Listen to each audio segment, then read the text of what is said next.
Guys, welcome to Bloodstock. First day on site?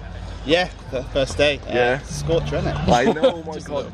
You come in, you're just seeing the melting people surrounding you. Yeah. Does that kind of make you go, oh my God, we've got to absolutely bring these people to life later on? No, I'm confident in our stage show. We always do our best. I'm just, curious to see how people are getting on. Honestly, like, it's so hot. We've only been like maybe an hour or so away practicing, and it's been hot there, so fair play to everyone sticking around here. To be honest, man, even with the heat, it's been an incredible weekend so far, from the bands performing to the organisation to everyone really kind of paying attention and drinking the water and not going too crazy on it. So although the tents themselves, they are oven boxes, it's been nuts and absolutely crazy. And everyone we've spoken to, talking about bands, they can't wait to see this weekend. Heriot keeps coming up. That's good to hear. How do you make it feel? Does it put pressure on you, or do you just feel like, nope, this is part and parcel of what we do? No, I mean, we don't want to sound cocky, but this is essentially always what we've wanted. You know, as a band, you want people to care about you and be excited to see you. So, yeah, there's a bit of pressure always, but I think ultimately we're like, nah, this is wicked. Like, people turn up to shows and festivals, so give them a good show. So that's what we do. Festival season. We've been very, very lucky with the festivals that we've got to do so far. So yeah, it's been nuts. It's been nice to be able to do these things again after so very long. And Heriot kind of had just, it feels like the train probably started rolling and then just flying, and it hasn't stopped since. Have you had an opportunity, a moment almost, to stop and drink this in and take it in and think, my God? No, not really.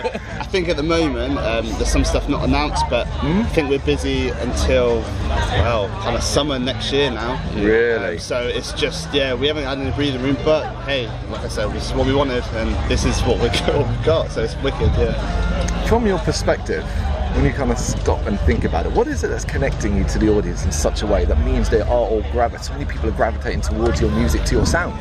I don't know. It's weird. Like, I think we like to think that our music's kind of fresh and new and different, but like, I know we have worked really hard to kind of get to this kind of level of doing this. So like, I think it's kind of, I don't know. We're lucky. We're very grateful. I think also like we're very humble. Like, we understand that the music industry is you can basically just be lucky. At the right time you put music out, the right people can look at you guys, the right people can start talking about you, and then it kind of flourishes from there and snowballs. So we kind of try to stay very humble about it. Like, we're music fans as much as we love making music. So we're just happy that it's happening there. We can't really say why, but people like our stuff, and we'll keep on going. What's been the highlight of the year for you so far? Because for me, as a fan, earlier on in the year, you played around with Rollo Tomasi and Pupil Slicer, and in a very unusual venue in London. You remember this one? The Oval Space. The Oval Space, quite unusual. I'd never been there, so walking into what seemed like a wedding venue, exactly that. Yeah. And you're the opening band. That place was rammed for you. Yeah, that was an incredible moment. That was I think up to that point, that's probably the biggest show we did. It was a big venue. Yeah, absolutely. And I think a massive highlight for us. Like, we love Rollo. Yeah, it's a good tour. We've seen them so many times, so to get the call to tour with them was incredible. I think for me it's probably Download. The highlight.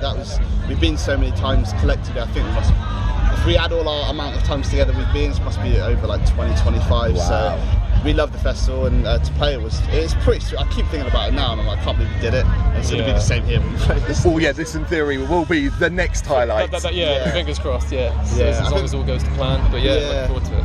Yeah. Have you ever been here before? Yeah, we actually played 2016. We did the new Blood stage. The new Blood stage, exactly. Kind of in the first incarnation of the band. But it hasn't changed. Everything's in exactly the same place. Yeah, it's funny that, isn't it? Exactly the same. But it's a wicked festival. It's good to be back. Do you get that sense of community? The thing that Bloodstock sells, the thing that Bloodstock promotes, the sense of community. For example, today, Pink. Everyone's wearing Pink for Silver. Do you feel that as a band? Do you feel part of it? Yeah, I'd say so. Like, everyone's lovely. I think metalheads anyway, like the community is the nicest people you'll ever meet. But like, we did the weekend last time and we had such a good time. It's so good. Everyone's just great. Cool. Yeah, and I think it's good as well because as musicians, we don't distance ourselves. We still just think of ourselves as metal fans.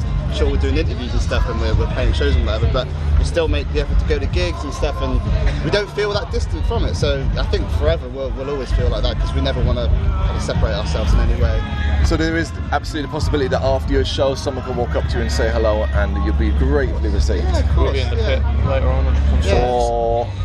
Well, Lamb of God's a big one for me today, but I think I'm just going to, as soon as we play it, I'm just going to have a few beers and wander around and see what's good. Apart from that, I'm not sure who else is on today. Killing Joke, I know Jake wants to see. Yeah. Belfagor, all that kind of thing. So it's a bit of black metal if you want that as well. Yeah. It's an eclectic bill. Yeah. So when Bloodstock came back to you and said, "Hey, it's time, come back," do you remember what you felt? Was there relation? Was there excitement? Did it mean almost, I guess, what would be gratifying? Because obviously the previous incarnation in 2016 to who Heriot and what Heriot is now. I think it was the first one we booked. It was, yeah, that's right. So yeah, it was cool. Like, especially when they said it was a Sophie stage, we were like, Jesus Christ, because it's the biggest of the summer, I think, in terms of the capacity. So yeah, it's pretty weird. But yeah, I mean, I feel kind of warmed up to festivals, I guess, now as we've got trees and download as well. So I feel like if this was the first one of the summer, I'd be absolutely terrified. Yeah, absolutely. And after we won the Metal to the Masses and got the pleasure of playing here, collectively we were just like, cool, that's off the bucket list. I don't think we'll ever do that again. That was mental. And yeah, to get it back. I mean, I think initially when we got the offer, I think it was just like, holy shit, we got our festival offer, actually not having to graft for it for a Battle of the Bands thing. Yeah. Which obviously, total respect to Bloodstock, of course, being the festival to do that, which is amazing. Yeah, and then I think as it's kind of gone on and the dust kind of settled with that offer, I think I was just like, yeah, shit, that is mad.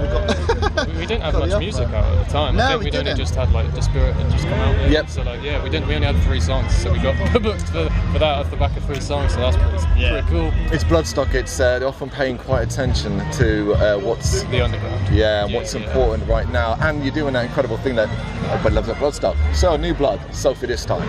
Well, we know what's next time, right? Fingers crossed. We know. If we get there. Let's see. Yeah, you'll get there. In a few years, I mean, yeah, we've never done it outdoor. I know it's pretty cool to play a big outdoor stage, but I mean, it's the worry if anyone turns up in it. You'll see it later on. The absolute buzz has been incredible. I know you're going to rock it. Guys, thank you so much for doing this. Nice thanks for your time. No worries.